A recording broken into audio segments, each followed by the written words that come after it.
Nagpirito po ako ng bluefin, mga guys.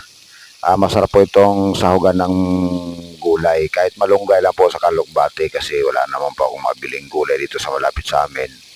Kaya pagtsatsagaan ko na lang po ng malunggay sa kalukbate. Saka meron naman akong luya, saka sibuyas at siling berde. Ito, meron akong siling berde rito. Yan lang panglaban ko, pangbato ko dyan sa aking lulutuin kasi masarap humigop ng sabaw sa panahon ngayon. Gusto kong humigop ng sabaw kahit walang gaano sahog. Pwede na ito. Magluluto lang po ako ng bulang lang.